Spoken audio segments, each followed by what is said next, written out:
Olá, eu sou Roberta Lemos, mãe de duas, e tento colocar ordem nessa bagunça que a Júlia Obadia faz. E eu sou a Júlia Obadia, pediatra, mãe de 3 e a responsável pela bagunça de todo dia.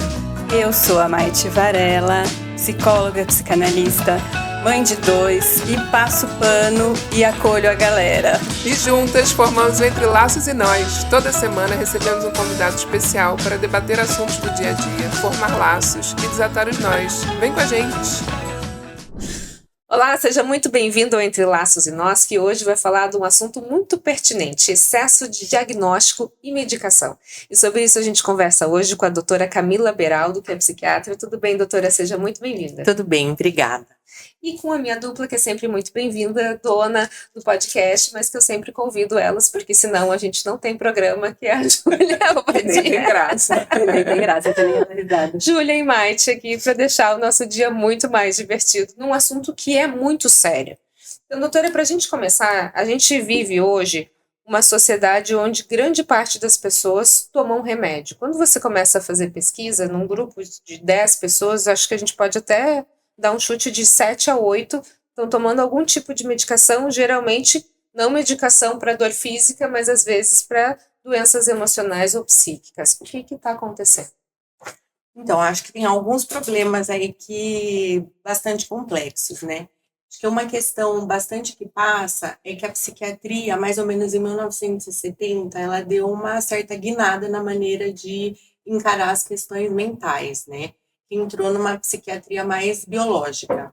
E aí o DSM, que é o manual diagnóstico que a gente usa na psiquiatria, ele fez essa mudança muito grande, categorizando os sintomas e colocando tudo como se fossem mesmo questões biológicas que trazem as doenças mentais, né? Mas quem está ali na prática clínica sabe que essa simplificação, ela traz muitos problemas, né? Como excesso de medicação, né? A pessoa, quando ela chega para o psiquiatra, basicamente, a grande pergunta é por que ela está sofrendo, né? Uhum. E quando isso é transformado em simplesmente uma categorização, você sofre pela ansiedade, você sofre pela depressão, você sofre pelo TDAH, é incompatível isso com realmente ajudar essa pessoa a melhorar esse sofrimento, né? Ela pode precisar de medicação, mas a medicação não é o que vai tratar a origem do problema, né? Ela pode diminuir sintomas, mas ela não trata a origem.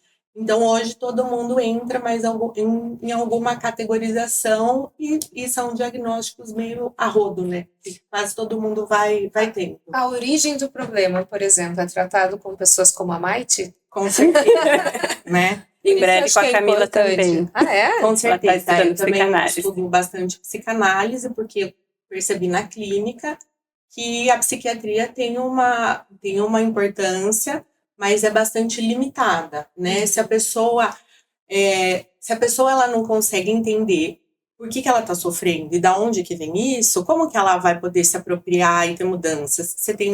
Vamos dar um exemplo. Pessoa que está com uma vida complicada, num emprego estressante, ganhando mal, com problemas no casamento. Como que essa pessoa vai estar bem, né? Então ela vai estar mais ansiosa, com certeza, né? Dá um remédio, resolve lá, fica Não meio... resolve. Às vezes é uma anestesia, É isso né? aí. E não vai resolver. Tira o pó, né? Na Isso, A verdade. questão é essa, eu acho que, na verdade, pelo imediatismo, a gente tem uma sociedade muito imediatista, que as pessoas exigem um diagnóstico para ser uma justificativa pelo aquele comportamento.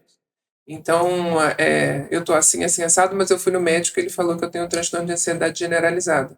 Então, pronto, já me justifiquei meu comportamento.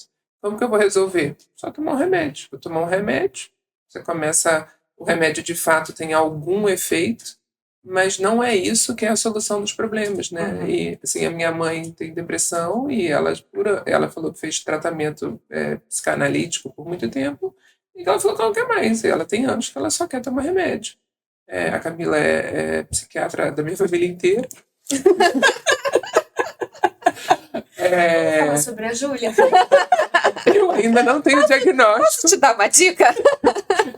Na verdade, eu tô indo contra a maré, que eu tô fugindo do diagnóstico, porque eu falei, eu e minha irmã, a gente tem que ser os únicos sem diagnóstico da casa, pelo menos alguém. E o diagnóstico, eu acho que ele é mais importante, não sei se você concorda comigo, Camila, para o profissional do que jogar diagnóstico para... Então, mas eu acho que as pessoas estão procurando um rótulo para elas conseguirem pra justificar as E questões. para se encaixar, às vezes para se enquadrar, enfim. Tem gente procurando rótulo de autista para entender as suas próprias ações, né?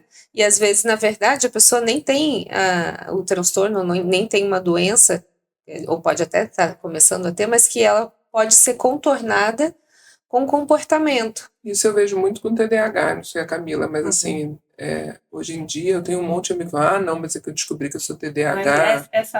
Mas hoje todo mundo né?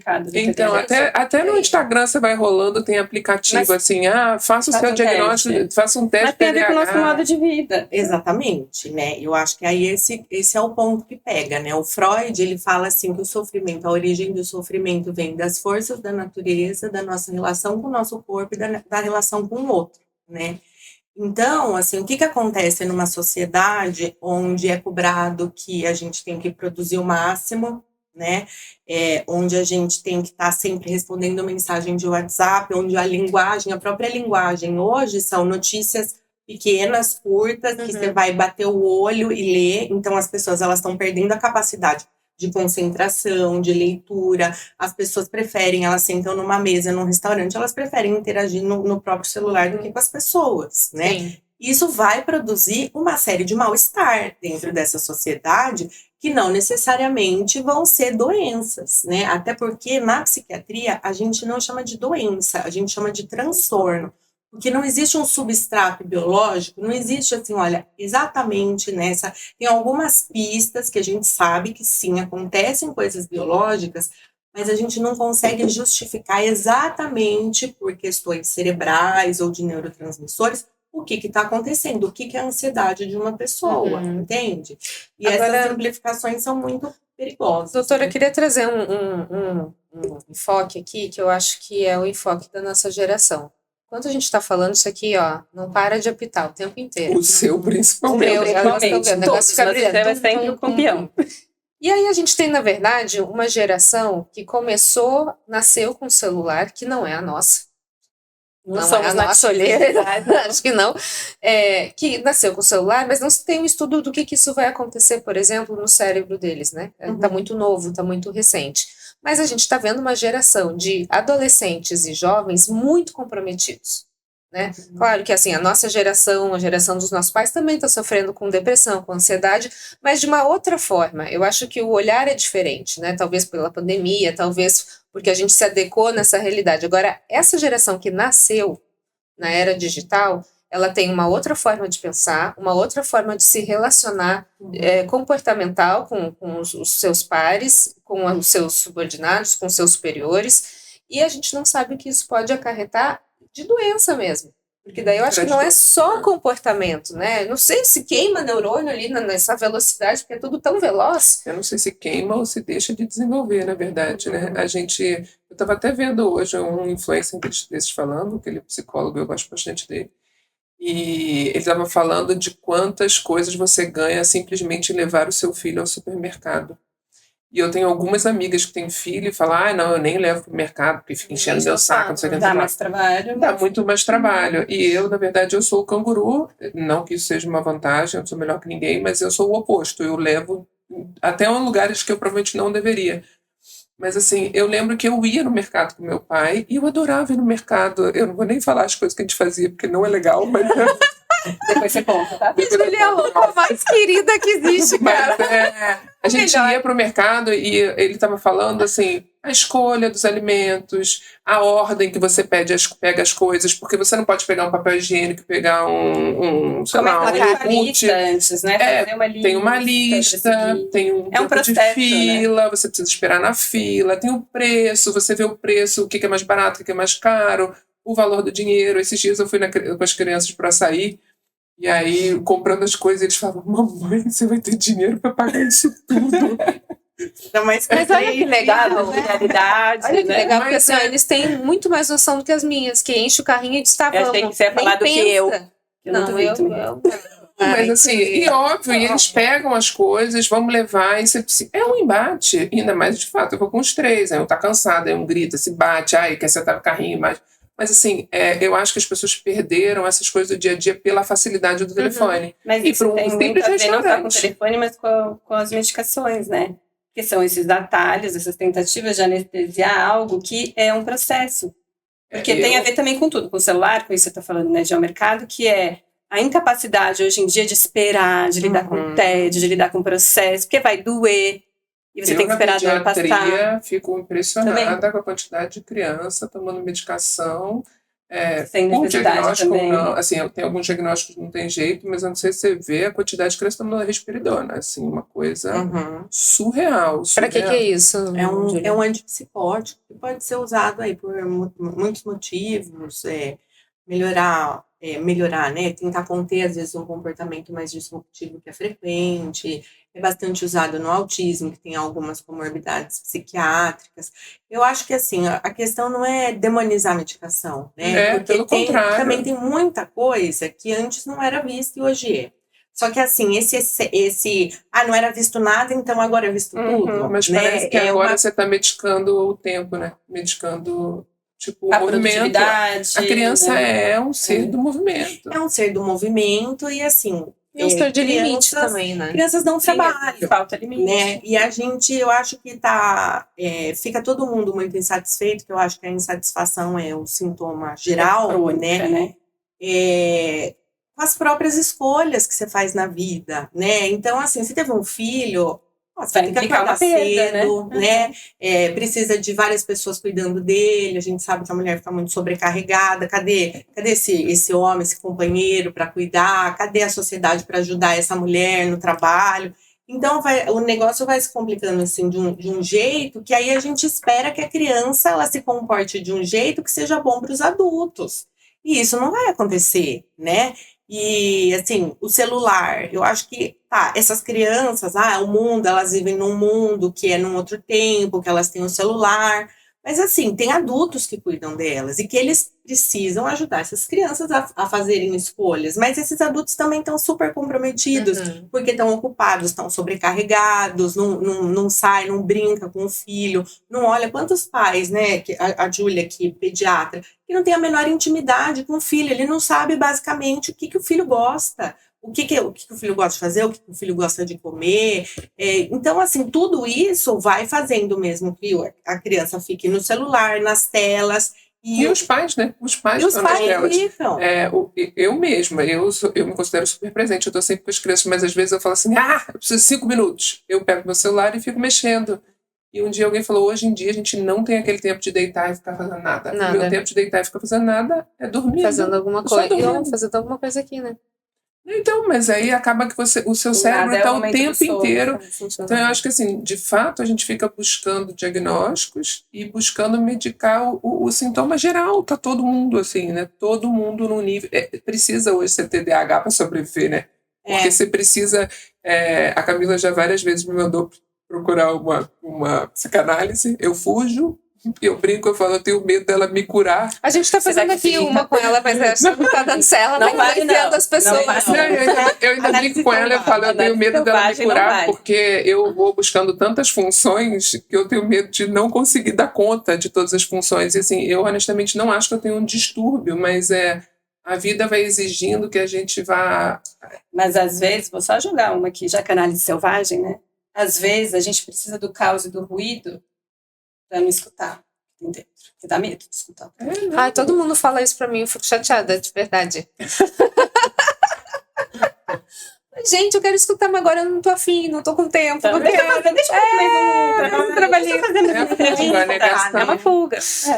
E porque se tomar um dói. remedinho, você fode mais fácil. A análise dói. Esse é o negócio. Então, não pode ser contra remédio. tem que aguentar o processo. Que não é ser contra ou a favor. A medicação ela tem seu papel, né? Em casos graves, né? Assim, a gente sabe que há diferença entre viver e não viver, né? Agora, simplesmente achar que dentro ali... E o pior é que muitas vezes as consultas são em 5 minutos, a pessoa chega, o que você está sentindo? Eu tô com ansiedade. Tá bom. A pessoa se diagnosticou né? mesmo, A pessoa fala alguma coisa, Acha 3, que- 4 sintomas, mas você nem sabe o que está se passando na vida daquela pessoa, entendeu? Ela está angustiada. E uma outra coisa importante é o sofrimento é parte da vida humana. A gente precisa do sofrimento, entendeu? A vida não é um pote de alegria que você fica nisso o dia inteiro dando risada, feliz. E se tiver nisso, tá com problema, entendeu? Isso é outro diagnóstico. né? A gente tem momentos da vida que são muito duros, difíceis, e que você tem que encarar isso de peito aberto. Doutora, tudo bem, mas eu acho que esse é o grande problema da nossa sociedade, porque hoje a gente não se permite sofrer. Por né? muito tempo. Exatamente, porque se vai atrás de um remédio, se vai atrás de um diagnóstico, e aí a gente tem uma geração, eu tô falando porque é o que eu tô vivendo, tá? Tem uma geração que a gente chama geração do mimimi, você aperta um pouquinho já, não consegue pegar um peso, não consegue receber uma repreensão, não consegue pegar um pouquinho mais de pressão, e assim, e eu acho que o mundo empresarial, por exemplo, tá caótico, assim, você tem pressão de todos os lados. Você pega essa geração nova, os estagiários, enfim, a primeira apertada já foram embora. E a mentalidade deles é tão diferente que eles não têm aquele negócio, vou fazer carreira, não vou aguentar, o cara chato. Não aguenta nada. Falou errado comigo, beijo, tchau, e abandona o trabalho.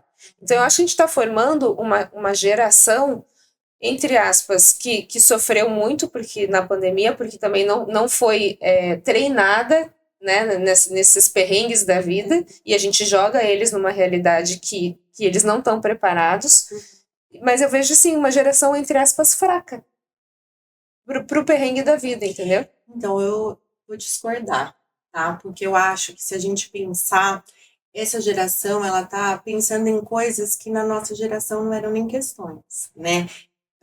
Um ativismo ambiental importante, pensando em questões de gênero, pensando no racismo. Eu acho que é uma geração que também tem uma potência muito grande de pensar os problemas do mundo, mas que tem uma dificuldade, mas que não é deles. É social, nossa, né? é social. Eu ia falar, até essa questão de trabalho, né? Às vezes eu fico pensando, claro que tem essa parte de não aguentar, de não suportar, enfim, a gente brinca às vezes de geração da escola construtivista, né? Que é ótima. Não, eu acho ótima, né? Mas tem que vai ter perrengue, como a Berta falou, vai ter tudo isso. Agora, mesmo nessas questões de trabalho, o adoecimento é anterior. Não é não aceitar qualquer coisa no trabalho, não aceitar, porque, enfim, o mercado de trabalho é louco. Uhum. Não é a pessoa que não aceita, né, às vezes que tá errada. E aí se vem uma geração, espero, né, alguém consiga mudar tudo isso, porque, né, eu, enfim, que ainda venho, né, de São Paulo, que eu acho que é uma cidade muito louca em relação, né, a trabalho, porque é isso, não é a vida, essa não é a sua vida. Uhum.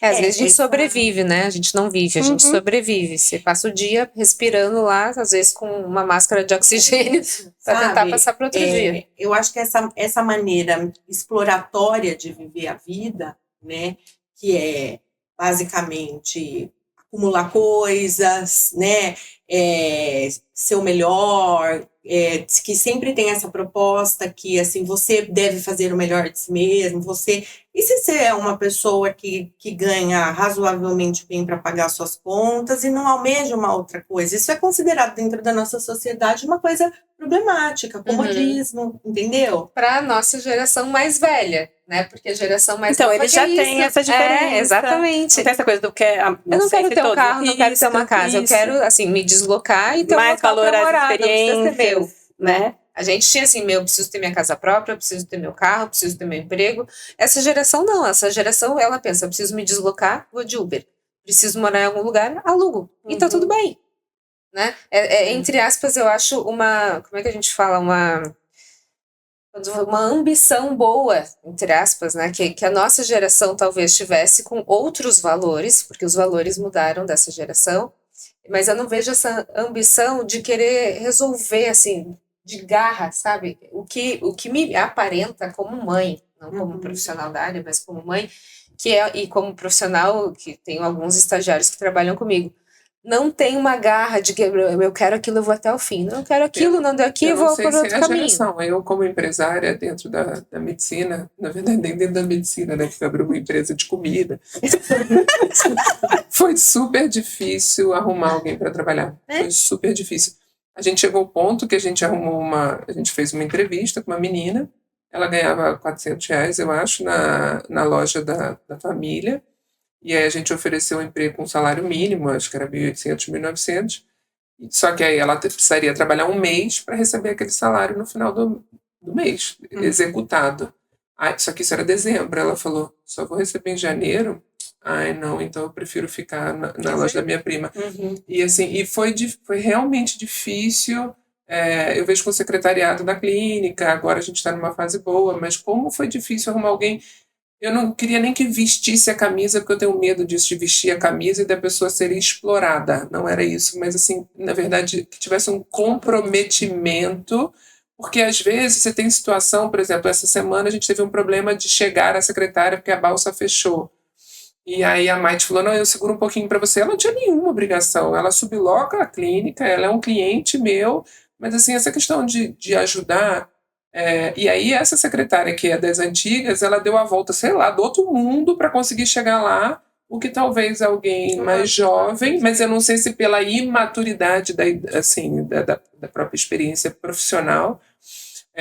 E eu lembro, assim, eu acho que a nossa geração talvez era uma geração um pouco mais comprometida com o trabalho, com o emprego, e hoje em dia as coisas são mais fáceis, você perde e volta.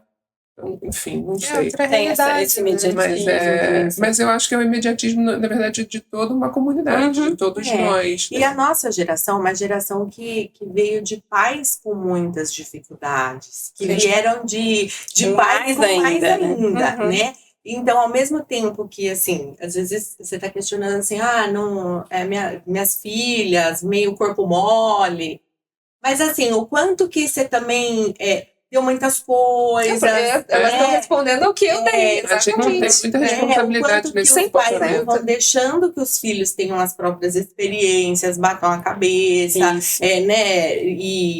e tenham também uma escassez ali para eles poderem lidar com a falta, né? E aí, de repente, por isso que eu me incomodo muito que é uma coisa que também está na moda, que é, meu filho precisa ir para terapia. Pô, mas você vai na sua terapia, entendeu? Você vai mandar o seu filho na terapia e você não vai na terapia, de você. né? Você não vai tirar, né? Ainda falta um filho, quando a terceira for eu vou. Oba! Doutora, a gente está no finalzinho, só para a gente fechar essa questão, então, a gente está, resumidamente, no excesso de diagnóstico, excesso de medicamentos, muitas vezes, porque a gente está com uma sociedade conturbada. É isso? Doente, eu diria. Eu acho que é isso, assim, né? A gente, essa sociedade que quer uma resposta rápida, né? E que tem muita dificuldade em entrar em contato com os sentimentos que são desagradáveis, né? Existem, sim, os transtornos mentais, mas quando a gente pensa que no Brasil a maior parte, 80% da população sofre de ansiedade, será que paira no Brasil um espírito que acomete todas as pessoas, né? O que é isso, né? Isso é muito mais, tem algo muito maior por trás disso que a gente precisa olhar, senão a gente tira das pessoas a capacidade delas poderem olhar e conduzir a vida delas de uma maneira implicada, né? Que eu acho que é isso. Okay. Doutora, muito obrigada pelas suas informações. Eu que agradeço. Obrigada, meninas. Obrigada, meninas. Entre Laços e Nós fica por aqui. A gente se vê no próximo episódio. Até mais. Tchau, tchau. Olá, eu sou Roberta Lemos, mãe de duas, e tento colocar ordem nessa bagunça que a Júlia Obadia faz. E eu sou a Júlia Obadia, pediatra, mãe de 3 e a responsável pela bagunça de todo dia. Eu sou a Maite Varela, psicóloga, psicanalista, mãe de 2 e passo pano e acolho a galera. E juntas formamos o Entre Laços e Nós. Toda semana recebemos um convidado especial para debater assuntos do dia a dia, formar laços e desatar os nós. Vem com a gente!